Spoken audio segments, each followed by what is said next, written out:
Baik, materi yang pertama, bab 1 pendahuluan.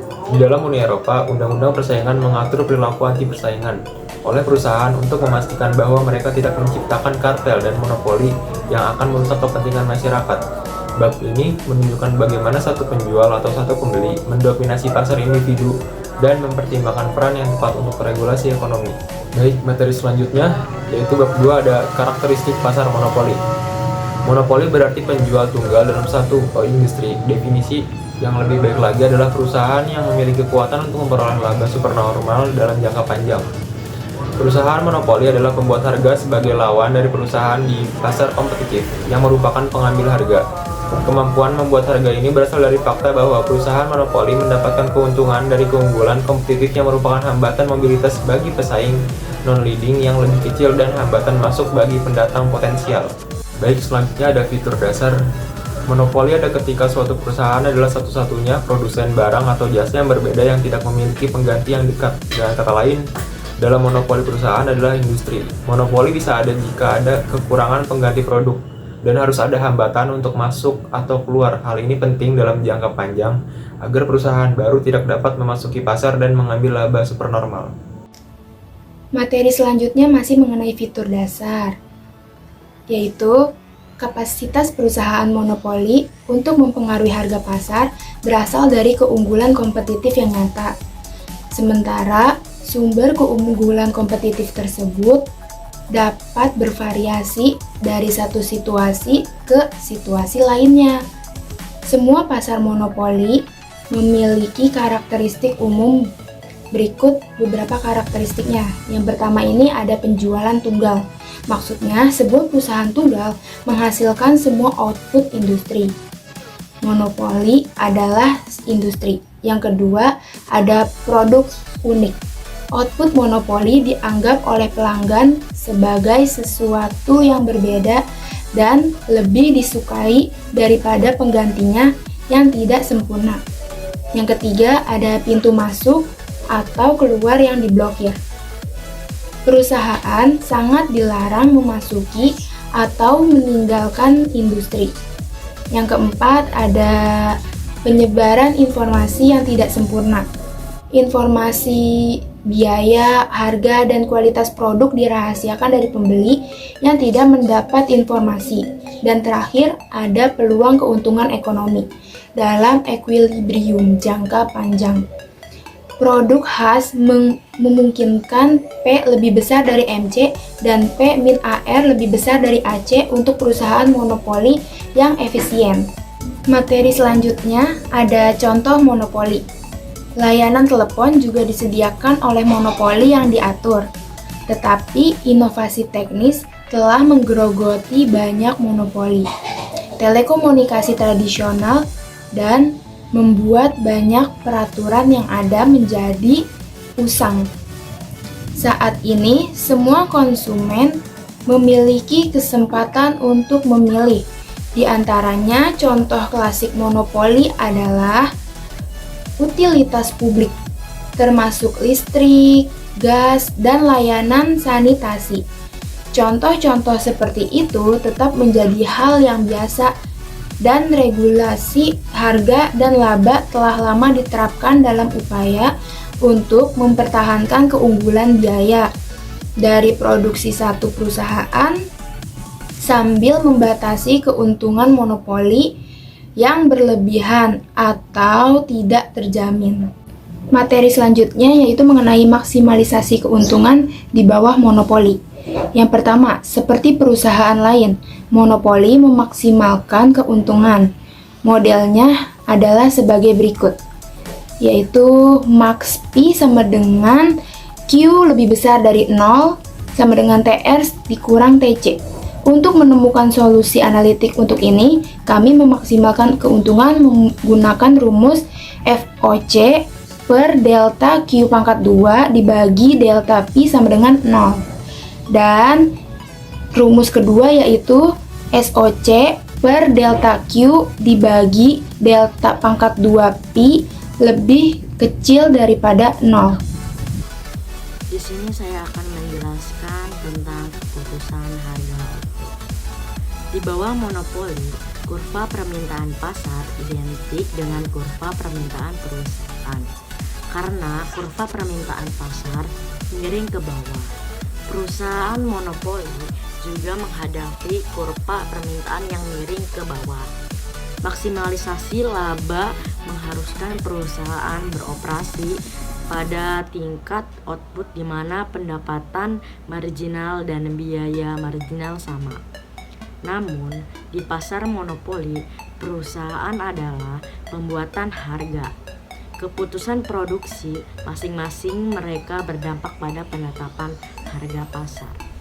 Selanjutnya, hilangnya kesejahteraan sosial disebabkan oleh fakta bahwa pasar monopoli menghasilkan terlalu sedikit output dengan harga yang selalu tinggi jika dibandingkan dengan koperasi pasar kompetitif. Setiap pasar yang dicirikan oleh monopoli menjual lebih sedikit output dengan harga yang lebih tinggi daripada jika pasar yang sama adalah persaingan sempurna. Monopoli menghasilkan produksi rendah ketika monopoli membatasi output ke tingkat di mana nilai marginal sumber daya yang digunakan yang diukur ke tingkat di mana nilai marginal sumber daya yang digunakan yang diukur dengan biaya produksi marginal. Kurang dari keuntungan sosial marginal yang diperoleh, manfaat sosial marginal diukur dengan harga yang bersedia dibayar pelanggan untuk output tambahan. Manfaat sosial monopoli. Monopoli tidak selalu berbahaya. Kadang-kadang dihasilkan dari efisiensi yang unggul atau ketidaktahuan kemampuan positif dari perusahaan terkemuka yang dinamis. Skala ekonomi monopoli terkadang merupakan hasil dari persaingan yang kuat. Monopoli alami tidak muncul dari intervensi pemerintah atau hambatan buatan untuk masuk, tetapi dapat menjadi hasil yang dapat diprediksi mengingat kondisi teknologi dan biaya saat ini di industri. Baik, selanjutnya di sini ada manfaat sosial monopoli.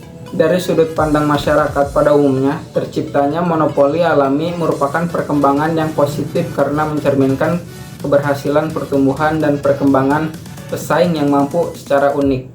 Monopoli alami mampu memproduksi barang dan jasa yang diinginkan oleh pelanggan dengan biaya total lebih rendah daripada sejumlah perusahaan pesaing yang lebih kecil. Namun, monopoli alami yang mapan mengandung beberapa resiko, lagi-lagi dan dari sudut pandang masyarakat pada umumnya. Selanjutnya ada penemuan dan inovasi. Untuk mencapai manfaat yang mengalir dari perusahaan yang dinamis, inovatif, terkemuka, kebijakan publik terkadang memberikan hak monopoli secara eksplisit. Misalnya, paten memberikan hak eksklusif untuk memproduksi, menggunakan, dan menjual penemuan atau inovasi untuk jangka waktu terbatas. Dalam pemberian paten, masyarakat memberikan kesempatan terbatas untuk keuntungan monopoli untuk merangsang kegiatan penelitian dan pertumbuhan ekonomi. Dengan membatasi monopoli paten, persaingan didorong untuk memperluas dan mengembangkan kumpulan pengetahuan bersama. Monopoli paten tunduk pada batasan lain selain batas waktu. Baik, di sini juga ada regulasi monopoli. Regulasi utilitas publik bertujuan untuk menikmati manfaat dari produksi berbiaya rendah oleh perusahaan besar sambil menghindari biaya sosial dari monopoli yang tidak diatur. Terus di sini ada dilema monopoli alami. Di sektor utilitas publik, biaya rata-rata kadang-kadang menurun ketika output meningkat. Dan satu perusahaan besar memiliki potensi untuk memproduksi total output industri secara lebih efisien daripada kelompok produksi kecil manapun. Permintaan sama dengan penawaran pada titik di mana kurva biaya rata-rata jangka panjang industri masih menurun. Monopoli alami menggambarkan situasi ini karena monopoli adalah hasil alami dari efisiensi superior dari satu produsen besar. Ya, baik, kita akan masuk ke slide yang berikutnya. Yaitu di sini dijelaskan. Situasi ini diilustrasikan pada gambar 12.3. Di sini perusahaan monopoli akan memproduksi key unit output dengan biaya rata-rata C per unit. Perhatikan. bahwa tingkat biaya ini berada di atas titik minimum pada kurva biaya rata-rata jangka panjang, dan biaya rata-rata masih menurun. Dengan demikian, monopoli alami menimbulkan dilema karena monopoli memiliki potensi efisiensi terbesar. Tetapi monopoli yang tidak diatur dapat menyebabkan keuntungan ekonomi dan kekurangan produksi. Salah satu solusi yang mungkin adalah membiarkan monopoli alami tetap ada, tetapi memaksa pengaturan sebelumnya laba regulasi. Masuk ke bab 2, di sini ada pembahasan harga utilitas dan laba.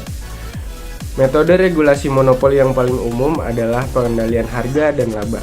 Peraturan tersebut menghasilkan jumlah output yang lebih besar dan keuntungan yang lebih rendah daripada yang akan terjadi dengan monopoli tak terbatas. Keuntungan yang diizinkan regulator adalah keuntungan bisnis, bukan keuntungan ekonomi. Contoh regulasi harga utilitas dan laba untuk mengilustrasikan lebih jauh konsep regulasi utilitas publik. Pertimbangkan kasus Malibu Beach Telephone Company, sebuah utilitas telepon hipotetis yang melayani pelanggan perkotaan di California Selatan. Yang menjadi masalah adalah tarif bulanan untuk layanan telepon lokal. Permintaan terbaik bulanan untuk layanan diberikan oleh relasi. Masuk ke slide berikutnya. Di pembahasan bab 2 ini ada monopsoni. Ketika kekuatan pembeli ada, pembeli memiliki kemampuan untuk mempengaruhi harga yang dibayarkan untuk produk atau input secara menguntungkan. Jika hanya sedikit pembeli yang ada di pasar tertentu, persaingan bisa jadi lebih sedikit daripada jika ada banyak pembeli. Oligopsoni ada ketika hanya ada segelintir pembeli yang hadir di pasar. Monopsoni ada ketika pasar menampilkan satu pembeli dari produk atau input yang diinginkan. Ketika satu pembeli dihadapkan di pasar dengan banyak penjual, kekuatan monopsoni memungkinkan pembeli untuk mendapatkan harga yang lebih rendah daripada harga yang berlaku di pasar kompetitif. Kekuatan monopsoni mencirikan pasar tenaga kerja lokal dengan satu pemberi kerja utama dan pasar pertanian lokal dengan satu pabrik pakan atau pembeli biji-bijian. Pemerintah federal adalah monopsoni. Lalu selanjutnya ada materi tentang monopsoni. Dalam hal efisiensi ekonomi, monopsoni paling tidak berbahaya dan terkadang menguntungkan di pasar-pasar di mana pembeli monopsoni menghadapi penjual monopoli. Munculnya situasi ini biasa disebut juga sebagai monopoli bilateral. Misalnya, pertimbangan kasus kota di mana satu pabrik besar adalah satu-satunya pemberi tenaga kerja tidak terampil. Manufaktur bersifat monopsoni karena ia adalah pembeli tunggal tenaga kerja dan ia mungkin dapat menggunakan kekuatannya untuk menurunkan tingkat upah di bawah tingkat persaingan. Solusi harga output pasar yang kompetitif mencerminkan keseimbangan sempurna dalam kekuatan pembeli dan penjual. Di pasar dengan jumlah kekuatan penjual dan pembeli yang bervariasi, beberapa perbedaan dari equilibrium pasar kompetitif dapat diharapkan. Lalu pengaruh kekuatan pembeli dapat diilustrasikan dengan mempertimbangkan pasar dan efek pasokan dari pembeli pasar yang terkenal dengan kekuatan pasar di pasar perbaikan rumah.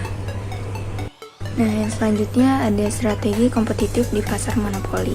Di pasar monopoli, pengembangan strategi bersaing ini sangat efektif dan penting untuk jangka panjang kesuksesan. Nah, yang pertama itu ada rolling pasar.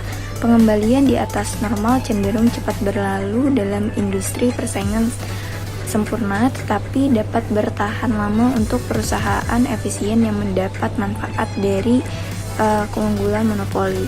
Yang unik dari monopoli ini adalah potensi keuntungan jangka panjang di atas normal dengan komunikasi global instan dan kemajuan teknis yang cepat. Tidak ada monopoli yang secara permanen itu aman dari ancaman pesaing saat ini atau calon pesaing. Hambatan informasi untuk strategi bersaing. Data laba akuntansi yang berasal dari perspektif historis memberikan informasi yang berguna untuk keputusan operasi dan tujuan pajak. Namun, data ini terkadang mengukur keuntungan ekonomi secara tidak sempurna. Misalnya, pengukuran periklanan dan penelitian dan pengembangan atau R&D dibebankan untuk tujuan pelaporan dan pajak. Meskipun masing-masing dapat menimbulkan manfaat ekonomi jangka panjang, perlakuan pengeluaran biaya iklan dan R&D dapat menyebabkan kesalahan dalam pengukuran laba.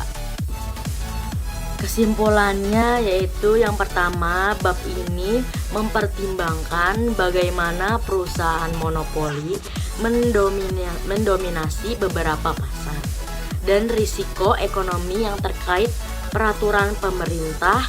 Monopoli ada ketika suatu perusahaan adalah satu-satunya produsen barang atau jasa yang berbeda. Perusahaan monopoli adalah industri seperti perusahaan kompetitif. Kebijaksanaan penempatan harga perusahaan monopoli dibatasi oleh keseluruhan keinginan pelanggan untuk membayar, seperti yang direfleksikan oleh kurva permintaan pasar yang miring ke bawah. Yang kedua yaitu perusahaan monopoli memiliki insentif untuk membatasi output sehingga menciptakan kelangkaan dan mendapatkan keuntungan ekonomi. Monopoli hasil produksi rendah ketika monopoli membatasi output ke tingkat di mana nilai marginal sumber daya yang digunakan yang diukur dengan biaya produksinya marginal.